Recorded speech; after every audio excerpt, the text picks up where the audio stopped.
Dorm room 303 was sealed for a reason. Now it's open. If you ever move into an old college dorm and find one door locked with rusted chains and seals burned into the wood, leave it alone. Don't ask. Don't touch. Because some rooms aren't empty. They're holding something back. I learned this too late. And now I can't unsee what came crawling out of dorm room 303. My name is Levi Montrose, and 2 weeks ago, I transferred to Langdon University in Northern Illinois, a place with Gothic towers, ivy-covered bricks, and more history than the admissions pamphlets care to explain. My housing was assigned at the last minute. The email simply said, "Welcome to Ashcroft Hall, 3rd floor, room 302. No dumat. No questions." Ashcroft was one of the oldest buildings on campus. The hallway lights buzzed faintly. The wallpaper was yellowing and peeling at the corners, and the floorboards creaked with every step, like the whole place was whispering beneath your feet. The air had a strange heaviness to it, like it had absorbed decades of secrets and refused to let them go. The first time I noticed room 303 was on move-in day. It was directly across from mine, but unlike the others, it had no nameplate, no number. Just a blackened brass doorknob, tarnished to the point of rot, and 3 rusted chains bolted diagonally across the frame. The wood around the knob had strange burn marks, like something had been seared into it, but the details were lost to time. Faint carvings shimmered beneath the scorched surface. Sigils? Symbols? I didn't know, but they made my skin crawl. I asked my RA Ben about it. He froze. "No one goes in there," he muttered. "They sealed it for a reason. Don't even try. You're in 302. Just keep your head down." Then he walked away like I hadn't said a word. Later that night, I lay in bed staring at the ceiling, the silence of the floor pressing in around me. That's when I heard it. 3 slow knocks from the other side of 303. Not frantic, not accidental, just deliberate. Knock, pause, knock, pause, knock. I sat up in bed, heart thudding. My hallway was empty when I checked, but the air smelled of damp ash and something faintly metallic. I tried to laugh it off. Old pipes, I told myself. Settling wood. That kind of thing. But the next morning, I met Sienna. She was a junior, living at the far end of the hall, and she had the kind of tired eyes you only get from seeing things you're not supposed to. We were both grabbing coffee from the dorm lounge when she asked, "You're the new guy in 302, right?" I nodded. "You've heard it, haven't you? The knocks." I stared at her. "How did you?" She smiled, bitter and broken. "They always start with a new one." Over the next few days, she filled in what she knew. Decades ago, late 1980s, a student named Rebecca Bell lived in room 303. Brilliant, reclusive, and rumored to be into witchcraft, demonology, whatever would scare her professors. People said she talked to things at night. People said her mirror never showed her reflection. People said one night she started screaming and never stopped. When campus security broke the door down, she was gone. Her bed was shredded. The floor was scratched to hell. And on the ceiling, written in dried blood, were 3 words. She let it in. Since then, they sealed the room. Every few years, someone tries to open it. A prank. A dare. But no one gets in. The door won't budge. The chains hold. And every time someone tries, something bad happens. A disappearance, a suicide, a fire. Always written off as coincidence. Until the next knock. I didn't believe her, not really, but I also didn't want to test it. Until the 5th night. I was coming back from a late lecture. The hallway was darker than usual. The light outside 303 was flickering so fast, it looked like it was strobing. As I passed, something made me stop. The chains on the door were hanging loose. Not broken, not cut, just draped across the floor like someone had unlatched them from the inside. The door was slightly ajar. I froze. Every cell in my body screamed to run. But there's something about curiosity. It's louder than fear when you're stupid. I reached out and nudged the door open. The hinges groaned like they hadn't moved in centuries. The room beyond was dark, save for faint moonlight spilling through the blinds. Dust hung in the air like fog. Everything inside was untouched. A perfectly preserved 80s dorm room. Textbooks, old cassette player, a cracked hand mirror on the desk. But the bed was soaked in something dark, thick, dried in jagged patterns. It wasn't mold, and it wasn't old enough to be dust. I backed away. I was ready to leave. Then I heard breathing. Not mine. Heavy, wet, and coming from the far corner of the room, just beyond the closet. I didn't wait. I slammed the door and ran back to my room, locking it, barricading it with my desk, my suitcase, anything. And that night, I didn't sleep, because the knocks didn't come from across the hall anymore. They came from my closet. I didn't sleep that night. I sat on the edge of my bed with the lights on, gripping a metal flashlight like it could somehow keep me safe. The knocks from the closet were soft but steady, rhythmic, almost curious. Knock, pause, knock, pause, knock, just like from 303. Except now they were inside my room. I didn't open it. God, no. I pressed my back against the opposite wall and stared at that thin wooden door until morning bled through the blinds. When the sun finally rose, the knocking stopped. The air lightened. The room calmed. By 7 a.m., I was on my way to Sienna's. I banged on her door like a man on fire. She opened, bleary-eyed and pale, a cigarette already lit. You went in, didn't you? I nodded. The door was open. It opened itself. And now something's in my closet. She didn't even look surprised. She just stepped aside and let me in. Sienna's room was a fortress. Salt lines across the windowsills. A mirror wrapped in black velvet. Taped up pages from old occult books lining the walls. Charms, protections, runes. Her laptop was open to a document titled, The Ashcroft Manifesto. I started collecting these after I almost opened it myself, she said, dragging deeply on her smoke. Most students who hear the knocks vanish within 2 weeks. No oblivious, no notes. They just evaporate. The school covers it up every time. I'm the only one who's stayed. You're telling me it's a curse? I asked. No, she said, eyes sharp. It's worse. It's an invitation. I froze. Something wants in, she continued. But it needs help. Curiosity is its weapon. Attention is its fuel. Every time someone listens to the knocks, every time they open the door, they give it just a little more space. My skin prickled. Then why was the door open this time? Sienna hesitated. Because someone else already finished the ritual. Later that day, I returned to my room. I half expected the closet door to be open, but it wasn't. Just the same old oak panel, the same burn-like smear across the center. The air smelled faintly of ash again and copper. That night, I tried to ignore it. I put in earbuds. I left on the hallway light. I even put a towel under the closet door. And for a while it worked. Until exactly 3:03 a.m. The power in the building cut out. The hum of the refrigerator, the soft yellow light from the hallway, gone. My phone screen refused to turn on. I hit the flashlight button, but the screen flickered and died. Then I heard it again. Knock, knock, knock, from the closet. Then, a voice. Let me see you. It wasn't loud. It was wet, like something breathing between the words. Like it was tasting the syllables. I held my breath. I didn't move. The doorknob on the closet jiggled. Click, click, click. Not enough to open. Just testing.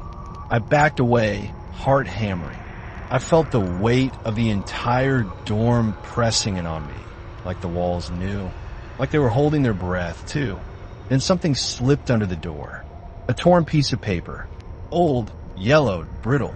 I picked it up with trembling fingers and turned it toward the faint moonlight spilling through my window. There were 4 words scrawled in faded red ink. She lives in mirrors. By morning, the lights returned, my phone rebooted, and everything looked normal. Except the note was still there, and my reflection in the closet mirror was still fogged over. Even though I hadn't showered, I stared at it for a long time. My own face wouldn't look back, just a blurry outline, like something was standing just behind the glass, waiting to step forward. That's when I decided I needed to know who Rebecca Bell really was. Sienna helped. She'd already tried looking her up, but the university had wiped the records. No graduation photo, no student file, no obituary. We started off campus. Old newspaper archives, yearbooks, Reddit threads with fewer than 5 upvotes. After hours of digging, we found something. A clipping from the Langdon Gazette, dated October 31st, 1989. Local student reported missing after violent incident in Ashcroft Hall. Fellow residents describe loud screaming, power outages, and sightings of strange symbols across the hallway. Officials declined to comment. There was a photo beside the article. Grainy, damaged, but we could make out the room number on the door behind the reporter. 303. And something else. Something I didn't notice until Sienna pointed it out. In a mirror behind the reporter was a figure. Pale, long-haired, lips curled into a knowing grin. Rebecca Bell, still watching. That night, I covered all the mirrors in my room. The closet door remained shut. No knocks, no voices, just silence. For once, I let myself sleep. But sleep is not protection. I woke up to my door, creaking open slowly. I reached for my phone, but it was dead again. Someone stepped inside. I could hear the soft scrape of bare feet on the floor. They weren't heavy. They weren't hurried. They just were. And then a whisper. Let me wear your face. I didn't scream. I wanted to, but my voice was locked in my throat, like something thick and invisible had wrapped itself around it. I could hear the footsteps pacing gently across the floor, heel to toe, unhurried like whatever was in my room had all the time in the world. I pressed myself against the wall, too afraid to breathe, and watched as a pale figure walked into the sliver of moonlight. It looked like me. Same build, same hair, same worn band hoodie from freshman year. But the face, it shimmered like heat waves on pavement, blurry and distorted. The mouth moved in slow, jerky motions, whispering words I couldn't hear. And then, just as quickly as it appeared, it tilted its head toward the closet mirror and walked into it. I mean that literally. It didn't open a door. It didn't vanish. It stepped forward, and its body melted into the glass like water absorbing water. 1 second it was in my room, and the next it was standing behind the mirror grinning. I grabbed the black tape Sienna gave me and started covering every reflective surface I could. My laptop screen, my phone, even a microwave in the hallway kitchenette. The mirrors weren't just doorways, they were hiding places. The next morning, Sienna dropped a stack of photocopied notes on my desk. She'd found something in a banned book on folkloric entities tied to mirror-rooted phenomena. Creatures not of our world, but born of reflection. They don't start as demons, she said. They're fragments, echoes, leftover pieces of broken identities that need hosts to become whole again.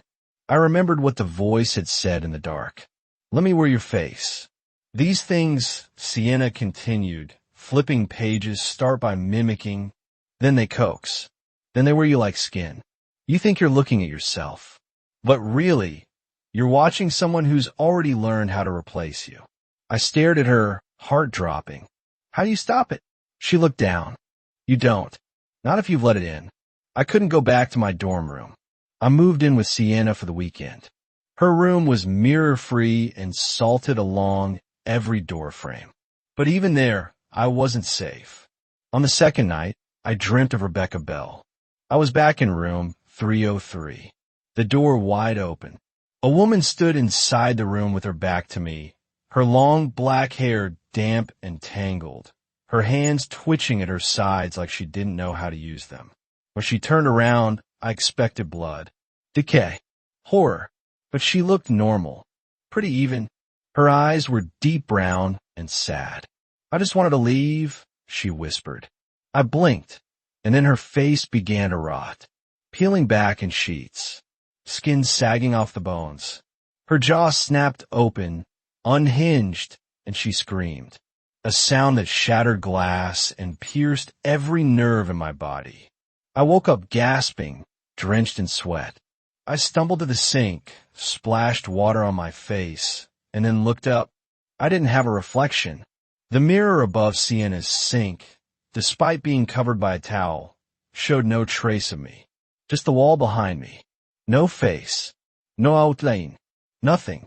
"Tell me you didn't dream of her," Sienna said, already in the doorway, pale as chalk.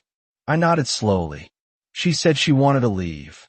"That's what she tells everyone before they vanish," she said quietly. "She's not trapped. You are." By Sunday night, things escalated. I got a call from an unknown number. Against my better judgment, I picked up. Heavy breathing. "Vet. Animalistic." Then, "Why'd you stop knocking?" I hung up and threw my phone across the room. Later, I went back to my dorm with Sienna to grab some clothes. The hallway to room 303 was darker than usual. Lights flickered overhead, casting strobe-like shadows against the walls. Room 303's door was open again, and this time so was mine. I knew it was a trap, but something inside me, some cruel, twisted pull, dragged me forward. I stepped into my room. Everything looked the same, except the mirrors. Every single one was uncovered, and all of them showed different versions of me. One version had no eyes. One version smiled too wide, its teeth filed down to tiny, jagged points. One version bled from the scalp, over and over again in a silent loop. Then, one reflection stepped out of sync. It blinked after I blinked. It raised its hand a second too late, and then it grinned. I don't remember the rest clearly. Sienna said I screamed loud enough to wake the entire dorm. When she found me, I was on the floor, clutching my head, whispering something over and over again. "The mirrors lie. The mirrors lie. The mirrors." They took me to campus counseling the next morning. I told them I was just stressed, tired. Midterms were hitting hard. They nodded and gave me pills. No one believed me, but I knew what I saw, what I let out. Something followed me through that reflection. Something old and hungry. Now the mirror fogs up every night, no matter how dry the air is. Sometimes I hear knocks from inside the closet again, even though I duct taped it shut. Sometimes I see myself standing in the background of my selfies, even when I'm alone. I don't sleep much.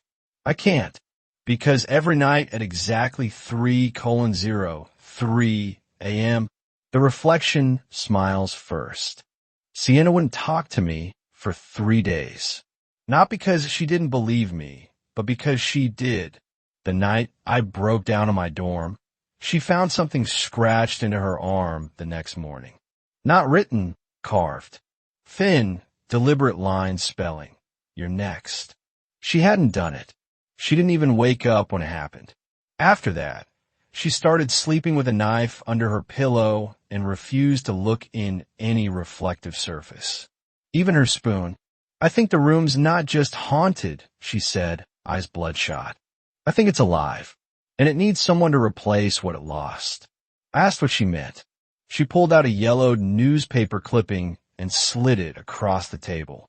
It was dated March 3rd, 2003. The article headline: "Student vanishes in locked room. No signs of forced entry. Rebecca Bell, 19, vanished from dorm room 303 under mysterious circumstances." There were quotes from roommates. Mentions of a mirror found shattered, blood on the edges, but no body. Only a dorm room sealed off and whispered about in haunted campus legends. You think she's still in there? I asked. Sienna shook her head slowly. I think she got out and left something behind that needs someone new, someone to become her anchor. That night, I dreamed of Rebecca again. But this time I was her. I stood in front of the cracked mirror in room 303, brushing my hair with shaking hands. In the reflection, I didn't look scared. I looked calm, serene even, like I wondered what came next. Behind me, something crawled across the ceiling. Long limbs, pale skin stretched like wax paper, and eyes hollow but watching. I turned to run, but in the dream, I smiled instead, and said softly, "You're me now." I woke up gasping, hands clutching the bedsheets like I'd been hanging off a cliff. And I wasn't alone in the room. The silhouette was barely visible at the edge of the bed, tall and flickering like a dying candle. Its body kept glitching, twitching between my shape, Rebecca's, and something faceless and wrong. I blinked, and it vanished, but it left something behind. On my ceiling, scratched above my bed in curled, rust-red letters. Open the door. Sienna had had enough. "We need to end this," she said, dragging me through the campus library with stacks of occult books in her arms. "If you're marked, and I'm marked, we can't wait around until it chooses who to drag under." She found a ritual. Old, questionable, dangerous. The mirror severing. We need the original mirror from room 303. Salt, a blade, and blood from a marked me. If we burned the reflection at the stroke of 3:03 a.m., severing the link between self and shade, we could trap the thing back in the glass. Lock it away again. It was the only way. The final night, the air itself fell thin, like breathing through gauze. We returned to dorm 303 just before midnight. Campus security had left the door sealed with yellow tape, but Sienna had stolen a master key. She'd always been resourceful. The air inside the room was freezing, though no windows were open. The mirror, Rebecca's original, antique vanity, was still nailed to the wall, unshattered, almost polished. I stood in front of it as Sienna circled me in salt, whispering the incantation from her stolen book. Then, at exactly 3:03 a.m., she handed me the blade. "Do it," she said, "before it comes." I didn't hesitate. I drew the blade across my palm and let the blood drip down onto the mirror's edge. At first, nothing. Then the room twitched. I mean that literally. The walls pulsed, the floor rippled like something alive beneath the carpet, and the mirror breathed. A fog crept across its surface. Then a hand pressed against the inside. Thin fingers, blackened nails, and a face leaned forward from the other side of the glass. Rebecca, but not the girl from the clippings. Her eyes were dark pits. Her mouth unhinged wider than any human jaw. She whispered through cracked lips, "You let me in. Now I let myself out." And then she began to crawl through. Sienna screamed and hurled the salt at the mirror, chanting louder. I pressed my bloody palm to the glass. Everything went white. There was a sound like a bone snapping inside my own skull. A scream I wasn't sure came from me or the mirror. And then, silence. When I opened my eyes, the mirror was black, like obsidian. No deflection, no light, just a void that swallowed everything. Rebecca was gone. The room was still. We had done it, or so we thought. That night back in Sienna's room, I checked my reflection one last time. My eyes were mine, my face whole, no twitching, no mimic. But then I blinked, and the reflection didn't. It stood still, mouth twitching up in a grin, just half a second too late. Just enough to make me doubt everything. Just enough to whisper, You open the door. Now, keep it open. What if your reflection began to move when you didn't? What if a sealed room, buried in school legends, chose you to finish a ritual started decades ago? And what if, after surviving the horror, you realized the nightmare had only just begun? I stopped trusting mirrors the day they stopped copying me. After the mirror's severing, things were quiet for a while. No more whispers. No more scratch warnings or crawling shadows. Sienna and I even started laughing again. Nervously, sure, but we felt safe. But safety is a lullaby sung by the damned. It lies to you so you'll fall asleep right when it's time to run. It began with Sienna. She called me at 2:14 a.m., sobbing. "It won't stop copying me," she whispered. I turned off the lights, but I can still see it smiling. My reflection. It smiled. I didn't smile. I ran across campus to her dorm in record time. Her lights were off, her blinds drawn, her mirror covered with a black sheet. But she was sitting in the corner, rocking back and forth. Bloody bandages wrapped around her hands. "I tried to break it," she mumbled, "but it wouldn't crack. It just laughed." That's when I noticed it. From under the mirror's covered surface, light pulsed, soft and steady, like a heartbeat, like it was waiting. We knew then. The ritual didn't end the curse. It transferred it. Whatever we locked away in dorm 303 was now free to spread. Through mirrors, through glass, through us. The mirrors weren't portals anymore. They were recruitment centers. In desperation, we found an old campus janitor, Mr. Keller. Retired, half mad, but whispered about in student Reddit threads as someone who knew about room 303. When we told him what was happening, he didn't laugh. He wept. "You girls let it walk," he said, voice shaking. "It's not Rebecca. It never was. Rebecca was bait. A girl who looked too long into something hungry and became its anchor." He told us the only way to stop it was to seal room 303 again. From the inside, with a body, a soul, a replacement. It needed an occupant, or would roam forever. We argued about it all night. Sienna wanted to volunteer, said she was already breaking, but I wouldn't let her. I remembered Rebecca's whisper. "You're me now." It had marked me from the start. I was the replacement. I packed my things, wrote a letter to my parents, and kissed Sienna goodbye with tears in my throat. I walked back to dorm 303. The building was quiet, eerily so. The tape had fallen. The door swung open like it had been waiting. Inside, nothing had changed. The blackened mirror sat in the center, humming lowly like a lullaby made of bone and sorrow. The salt circle had crumbled. The air smelled of rust and whetstone. I stood in front of the mirror, waiting. It didn't take long. My reflection appeared, but it wasn't me. It was her, Rebecca, but not shattered and